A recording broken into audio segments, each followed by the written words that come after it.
Friends, welcome two माय new blog. तो कैसन बानी आप सब? हम उम्मीद करत हो हम कि आप लोग बढ़िया हो हम। और एक बात और आप लोग के लागत हुई कि हम भोजपुरी में कहें अपन इंट्रो देता नहीं कहें कि आज जितना भी वीडियो हुई पूरा वीडियो में भोजपुरी में शूट हुई। तो चलल जाओ वीडियो के। अभी हमनी के दो आदमी बानी जा, हम और चिंटू साथ में। और अभी हमनी के 2-3 लड़का के जरूरत बा जो कि साथ में लिहल जाई। और कहा बा कि आज एग्जाम चलता तो वो लोग एग्जाम देत बड़न और हमनी के सीधे चलल जी स्कूल पे और वहाँ से लिहल जी वो लोग के और वहाँ से सीधे चलल जी अपन जो भी मतलब मस्ती करे के बा आप लोग आगे वीडियो में देख लें। तो चली आप लोग के हम अपन स्कूल दिखाओ तनी गाँव के।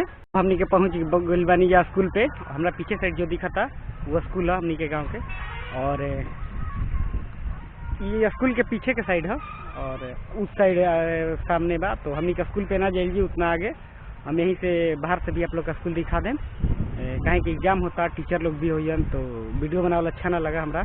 तो चलिए थोड़ा सा आप लोग के स्कूल के साइड से दिखा देता नहीं।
अभी हमनी के स्कूल के साइड में बैठल बनी जा, इंतजार करत हैं जा कहें कि अभी स्कूल के छुट्टी नहीं भाई।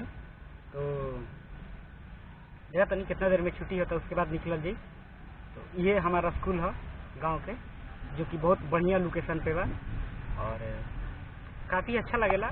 जो अभी मौसम चला था गर्मी के ई मौसम में और भी अच्छा लगेला यहाँ पे क्योंकि पेड़ पौधा यहाँ पे बहुत सारा बा। तो इंजॉय करी और कमेंट में ज़रूर आप लोग बताएं कि हमारा वीडियो कैसा लगल। अगर हमारा वीडियो आप लोग को अच्छा लगेला तो लाइक कमेंट और सब्सक्राइब करी जा काहे कि आप लोग सब्सक्राइब करम जा तो हमनी के हौसला बढ़ी आगे वीडियो बनावे के।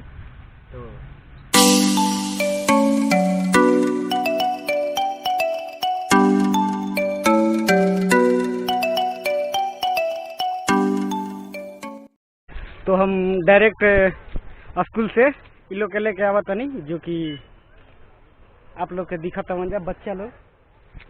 चलो बारी बारी से आगे आगे चला जा। हमनी के कहा जाते हैं आप लोग के खातिर सरप्राइज बा, आगे वीडियो में पता चल जाई।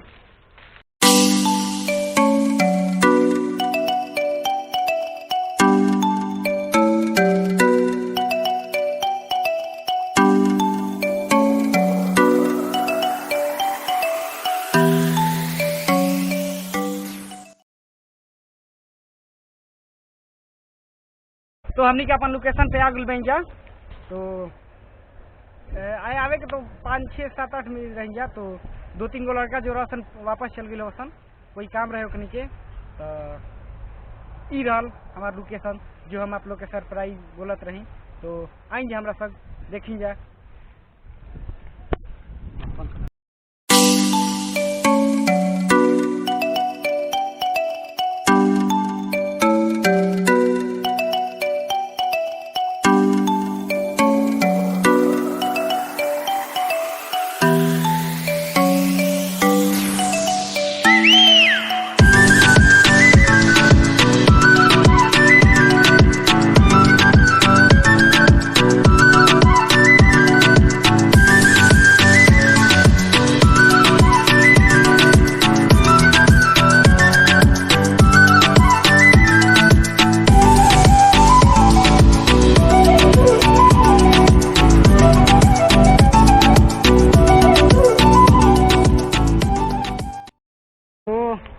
पेड़ पे चढ़ा नहीं अभी, काहे कि जो बैर के पेड़ बा पर कांट बहुत सारा बा, तो कांट हमरा गड़े लगी।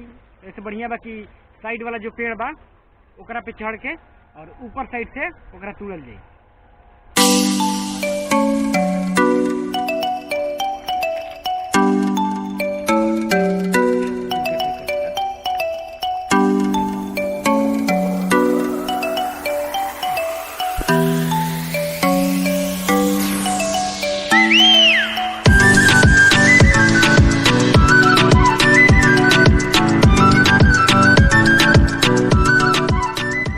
तो हम अभी भी पेड़ का सबसे ऊपर वाला हिस्सा पे बनी, जो कि यहाँ से बहुत अच्छा से भेटा जाता और कुछ खैले नहीं और कुछ बात तो आई आप लोग को दिखाओ तरी। ठीक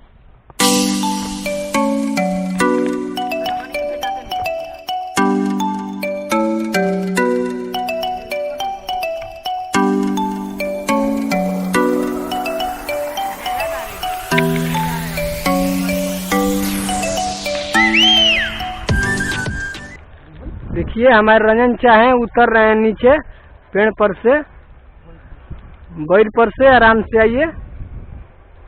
देखिए कांटा होता मत गड़ जाए। हाँ आइए आराम से आइए। हाँ देखिएगा उधर कांटा है। हेलो हाँ सूर लेने जा, आइए आप लोग को दिखाते हैं भाई। आओ दिखा देते हैं। देखिए हम लोग का बैर देख लिए, हम लोग इतना सारा बैर तुरे हैं। अब इतने सारा अब हमने तो अभी इतने बैर टूटल कहा कि अच्छा लगा था इतना कि खा ले लेंगे। बहुत सारा बैर खेलेंगे हमने के, तो चले अब चले जी घर पे। तो आप लोग के अगर ये बैर अच्छा लगा तो कमेंट में जरूर बताएंगे जा कि कैसा कैसा बैर तुले बन हमनी के। आप लोगों के खाए के मन होगा तो कहे ना, खाए के मन होगा तो बोल देम जा, अपन लोकेशन भेज देम के पहुंचा डिलीवरी कर दियल जी, होम डिलीवरी। तो अब हमनी के घरे चलते हैं जा। और अगर हम लोग के वीडियो अगर आप लोग के पसंद आई लोग तो लाइक कमेंट और सब्सक्राइब कर देम जा। और आप लोग सब्सक्राइब तो करम तो हम लोग के हिम्मत बढ़ी और वीडियो अच्छा लावल जी। तो आइए देखेंगे सब हमनी के सब बागान है, चलेगा ये हमनी के बागान है। और हमनी के बागान में लेंगे बैर तुरे, जो कि बहुत सारा बैर और भी बहुत सारा पेड़ पौधा बा इसमें। तो आप लोग को थोड़ा सा बागान दिखा देता नहीं, चलिए।